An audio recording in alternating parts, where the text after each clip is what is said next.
A bold prediction for the 2012 NFL season.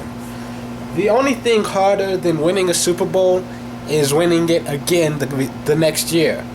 And I think that this season, the Giants, the defending Super Bowl champions, are not even going to make the playoffs. In fact, I predict them to finish third in the division, only in front of the Redskins, who, the Redskins are very talented. I think the only reason the Giants will beat them is experience. The Redskins have a lot of youth on their team, especially at quarterback. I expect RG3 to throw more interceptions than any other quarterback in that division, unless Michael Vick is injured for an extended period of time. And there are a lot of new pieces on that team. The chemistry might not be quite right. I don't really expect the passing game to be as dynamic as New England or Green Bay, stuff like that. They've definitely got a lot of weapons. They're a dangerous team, but I'd be shocked if they won more than 4 games, 6 at the most. And New York, they're still a good team. They have all the same pieces, but let's be honest, New York would not have even been in the playoffs if Tony Romo had connected on that pass to Miles Austin. That would have been the end of the Giants season. The Giants, they got very lucky. Now, I'm not discounting what they did. They took advantage of a lot of good things that happened their way. But they were very fortunate to have a lot of things go their way that really shouldn't have. They had a lot of opportunities pretty much handed to them, and they jumped on it. But now this year, the team is basically the same. The biggest losses were Brandon Jacobs, who, let's be honest, in recent years, he's barely been a factor in the running game anyways, so there shouldn't be too much of a difference there. But at the same time, that's not a good thing either, because they had a lousy rushing attack. And in the NFL, especially against teams like that they're going to be like the Eagles and the Cowboys, who have quarterbacks like Vic and Romo, who can easily put up high scoring totals. You got to be able to run the ball, in order to hold on to a lead. And with the receiving corps has been depleted. Manningham, he wasn't really a consistent factor, but he was a big-time playmaker. He could show up and make some big grabs. They might not have been able to win the Super Bowl without him. And Hakeem Nicks, they say he's going to be back for week 1, but he won't. Even if that is true, even if he is on the field for week 1, he's missing all of training camp, all of preseason. He's not going to be in top form. Teams are going to be keying in on Victor Cruz. Being a Cowboys fan, I've seen Martellus Bennett for years. I'm not sold on him being a huge threat. He's not going to put up Gronkowski numbers. So the Giants aren't really going to have a good offense, at least for the first half of the year. And their defense is not really anything to be scared of. Tuck and Umanura they both seem to be on the decline. Jason Pierre-Paul, he is a beast. And Kiwanuka there, they all help with that pass rush. But that backside has a lot of holes. And if the line is not getting to the QB, he's going to be eating the defensive backs alive all day.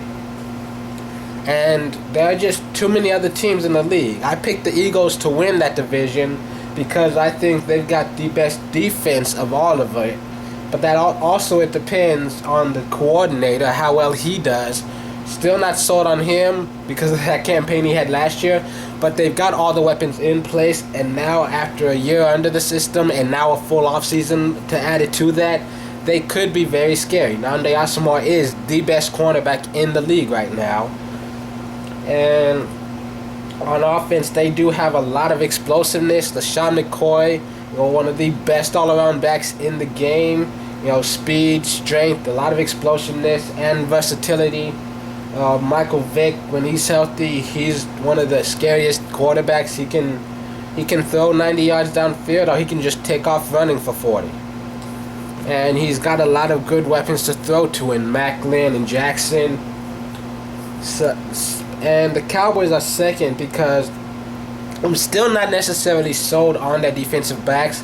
They definitely added some weapons at corner. They added a few people at safety. They trying to shore up that middle with the linebacker spot, but I still don't think that defense is quite up to par. It's not really elite level defense. And on offense, they've got a lot of great players on offense. I think they finally are gonna have a running game. They haven't really had a consistent rushing attack since Emmitt Smith left. There's been a revolving door with the running backs coming in and out. Hopefully, DeMarco Murray will stick around and keep playing well. But we've seen what keeps happening with the running backs. They drafted Julius Jones. He was doing great when he was young, but then he got outdone by Marion Barber. But then Marion Barber started getting hurt, and so they ended up drafting Felix Jones. And Felix Jones ends up taking over as a starter, but he gets hurt, so now we've got DeMarco Murray. It's been a horrible trend. We have not been able to sustain a rushing game. If we can sustain a running attack, and if the receivers can play up to the level that they should be, Miles Austin and Dez Bryant both have Pro Bowl talent, and they could both get 1,000-yard seasons. Jason Witten, he's been consistently, for like the past 5 years, getting 70-plus targets. They've got weapons. Tony Romo has weapons to throw to, and he is a good quarterback. He just needs to work on his decision-making, especially in clutch situations. But the fact is, Tony Romo is an underrated quarterback. Currently, right now, this will change, but right now he sits second all-time in career QB passer rating. He's behind only Aaron Rodgers. Aaron Rodgers currently with a 104 passer rating. Tony Romo at second with 96. But right now he's in front of names like Peyton Manning, Brett Favre, Dan Marino. And it is going to change. Tony Romo, he's gonna throw more interceptions. He's gonna get sacked. He's gonna have incompletions. That rating's going to go up and down. Who knows where he's actually going to finish when his career is over. But he is still a pretty good quarterback. And I think the only thing separating him from the elite rankings is being able to do it in clutch situations, being able to win big games. If the Cowboys ever do manage to win a Super Bowl with him as quarterback, then that'll automatically place him with guys like Drew Brees and Peyton Manning.